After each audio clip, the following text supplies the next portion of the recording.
You are listening to the Atlanta Real Estate Forum radio show, Around Atlanta Edition, showcasing the best of Metro Atlanta, our communities, the attractions, and the special events that make Atlanta great.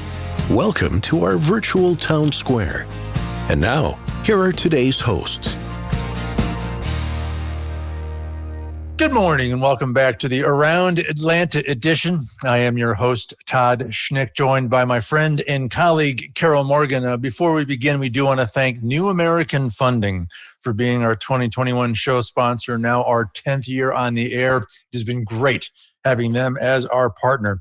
All right, Carol, this is going to be a fun conversation. We don't have enough music in our lives in terms of how I see things, so this is going to be a really fun conversation. I'm looking forward to it. Yes, and this is so much more than just a music store. I think that our listeners are going to be amazed at everything that they offer. So I'd just like to introduce Melissa Loggins. She's the owner of Music Authority. So thank you for joining us today. And just give our listeners a brief overview about yourself. Hi, thank you for having me. My name is Melissa Loggins. I own Music Authority, which is in Cumming, which is north of Atlanta. We see over 550 students a week. We do full line retail.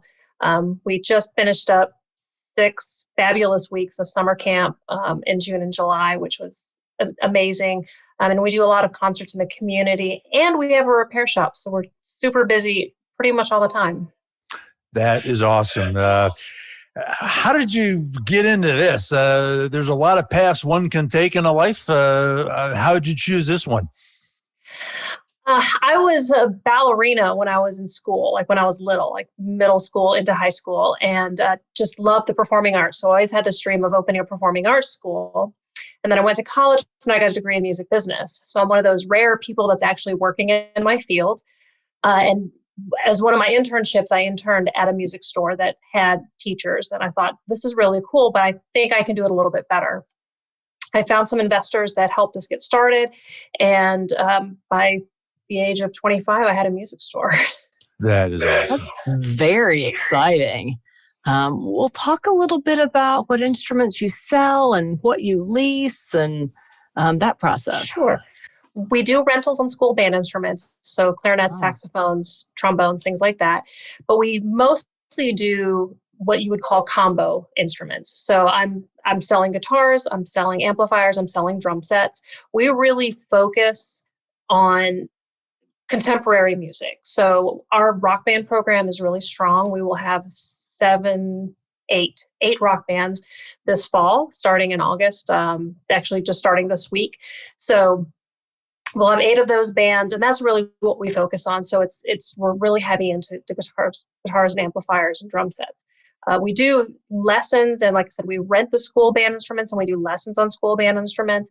But we look at it like most schools have a lessons program. They have a school band, so we're not going to reinvent the wheel and do what schools are already doing really, really well. We focus on those students who are getting missed out on because they play guitar and there's not really a rock band they can join. Well, how does that work? Take a little bit of a deeper dive into the rock band and the age of these kids, and you have a rock band program. I mean, my gosh, my mom dragged me kicking and screaming to play violin when I was in 3rd grade. If I had no access to a rock band program, that would have changed everything for me. It's amazing how many professional musicians and adults who are musicians that I talk to that say, oh my God, I wished I would have had that when I was a kid. Mm-hmm. Well, our rock band program has now 3 different phases to it. The middle phase is aimed at middle schoolers. It's a 5-month program that you just sign up for. You don't have to audition. You just have to have a little bit of background information on your instrument, and it runs for 5 months. We do 2 to 3 productions during those months. Usually we'll do 2 of them in-house. We actually have an in-house venue that we perform in, and then we'll do something like a parking lot concert, or we'll go to the local pizza place and do a show. So the kids are getting, in 5 months, somewhere between 20 to 40 minutes of music that they're learning. And it's aimed, again, mostly at middle schoolers.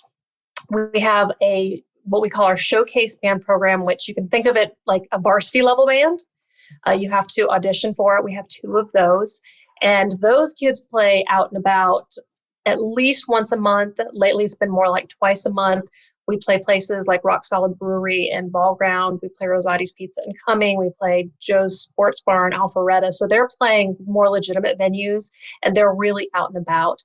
They also do guest appearances at Kids Club at Halcyon. So they're working with younger toddlers and letting the toddlers try out their instruments.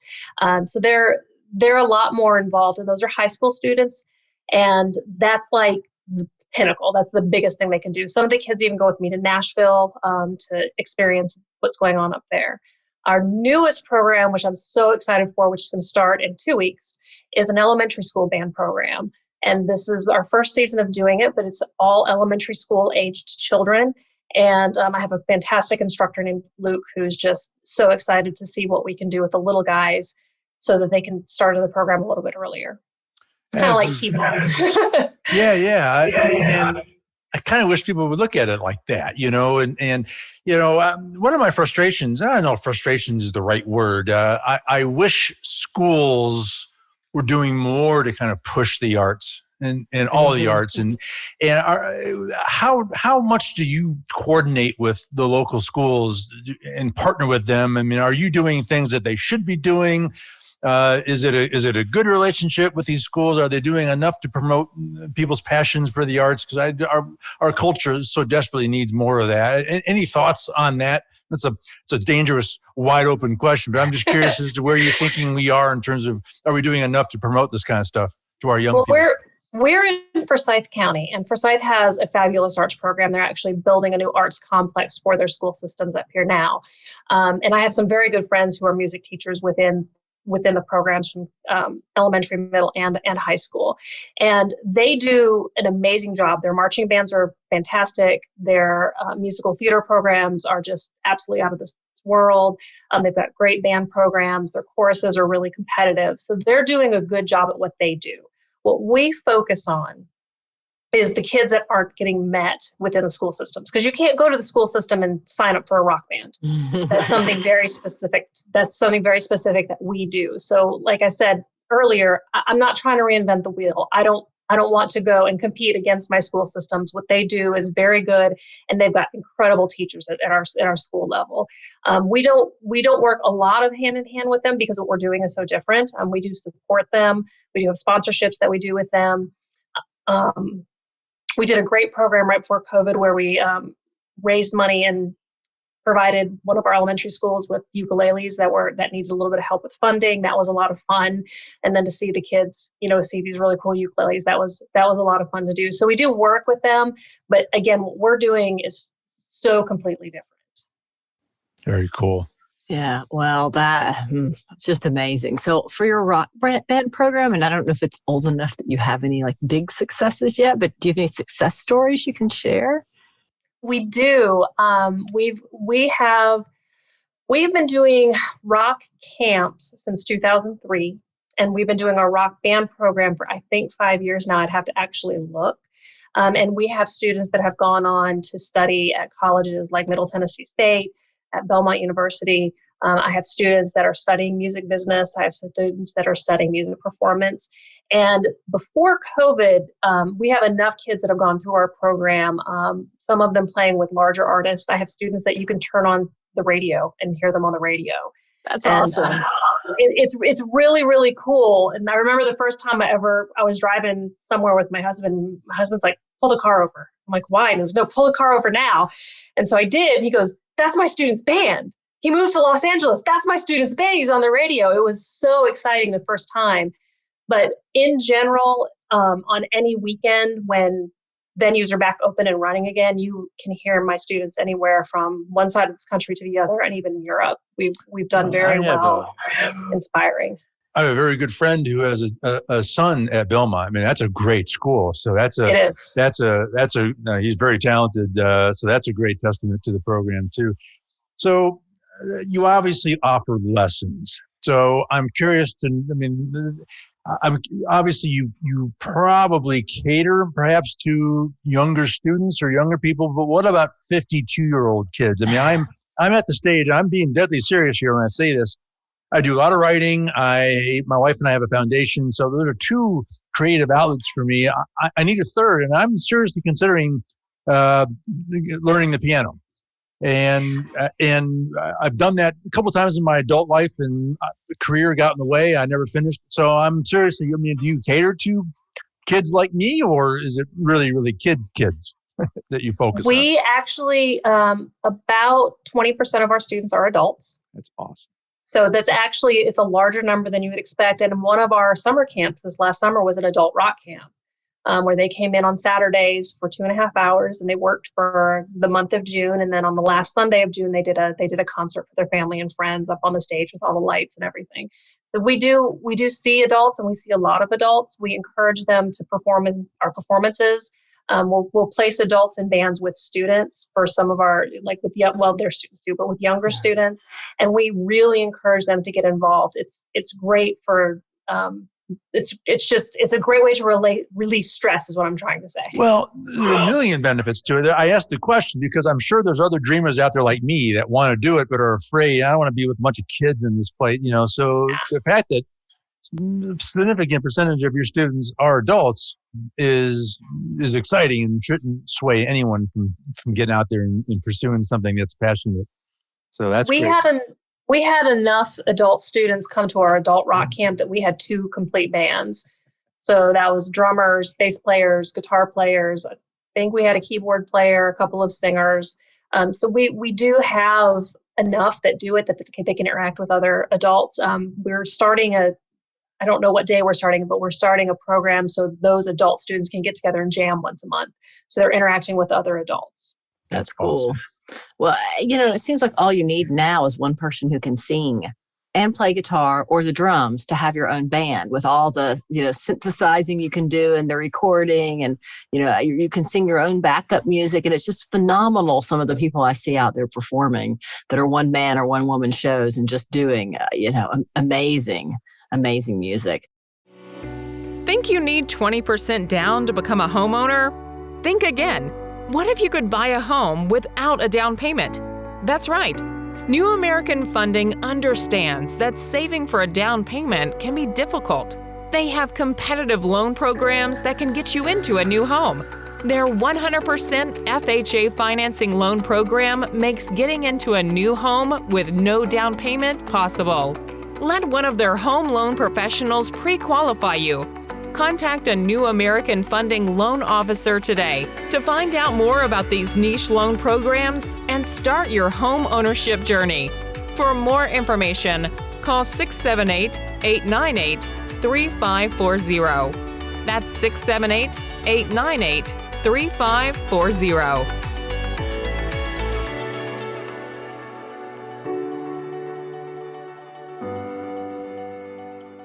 We'll talk a little bit about repairs. I imagine that some of these people who've picked up a guitar out of their closet that maybe they haven't played in 20 years, you want to get back to it, have some things that need to be fixed. Or like me as a boy, I destroyed that violin and later guitars because that's just what boys do. So, Sure. Yeah. Our repair shop is a full line repair shop for, again, combo instruments. We work on amplifiers. There are some things we can't do, but we work on amplifiers. We work on drum sets. We work on guitars. The main thing we see is guitars are made out of wood. And I tell people, have you ever been in a really old house in the middle of the summer? Well, what happens? The doors stick because wood is going to swell when it gets humid. It's going to swell when it gets hot. When it gets cold, it's going to shrink again.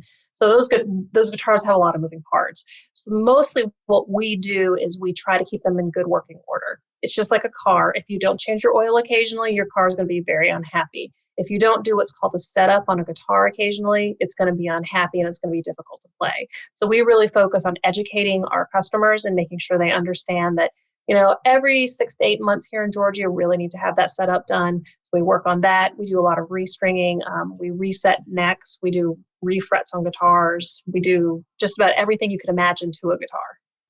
I'm suddenly thinking of the documentary I saw about Willie Nelson's guitar, which is named Trigger, and the care and devotion they put to keeping that thing functional and working order. So that's an art form to care for and repair and tend to instruments like that. So that's exciting stuff. Great that you offer that service as well.